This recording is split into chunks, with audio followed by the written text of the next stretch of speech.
നമ്മുടെ ഇന്ത്യയിലെ മാർക്കറ്റിൽ തന്നെ CNG ബൈക്ക് 2 വീലറിൽ ഇറങ്ങിയ ആദ്യത്തെ ബൈക്കാണ് ബജാജിന്റെ ഈ ഫ്രീഡം NG4 എന്ന് പറയുന്ന NGG4 എന്ന് പറയുന്ന ഈ ഒരു മോഡൽ.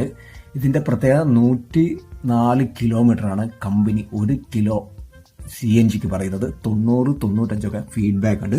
അപ്പോൾ അത്രയും വളരെ മനോഹരമായിട്ടുള്ള ഡിസൈൻ ചെയ്തിട്ടുള്ള കുറച്ച് മുന്നേ ഇറങ്ങിയ ഒരു വാഹനമാണ്. ഇപ്പോൾ ഈ ഒരു വാഹനത്തിൽ CNG പൊട്ടുമോ, ഇതിനകത്തുള്ള എങ്ങനെയാണ് പൊട്ടിത്തെറിക്കുമോ, അതേപോലെ ഇതിനകത്തുള്ള സെറ്റിങ്സ് കാര്യങ്ങൾ, ഇതിനകത്തുള്ള എന്തൊക്കെ ടാങ്ക് കാര്യങ്ങൾ, അതേപോലെ ഫെസിലിറ്റി കാര്യങ്ങൾ എന്തൊക്കെയാണ് എന്ന് തിരിച്ചറിയാൻ വേണ്ടിയിട്ടാണ് ബജാജ് ഇപ്പോൾ ഒരു ഡെമോ ബൈക്ക് ഇറക്കിയതാണ്. അപ്പോൾ അതിനകത്ത് എല്ലാ കാര്യങ്ങളും കംപ്ലീറ്റ് പുറമേ നോക്കിക്കഴിഞ്ഞാൽ അതിൻ്റെ സിലിണ്ടർ കാര്യങ്ങൾ, അതിൻ്റെ സേഫ്റ്റി എക്യുപ്മെൻറ്റ്സ് കാര്യങ്ങളൊക്കെ എന്തൊക്കെയുണ്ട് എന്ന് വളരെ കൃത്യമായിട്ട് മനസ്സിലാക്കാൻ സാധിക്കും.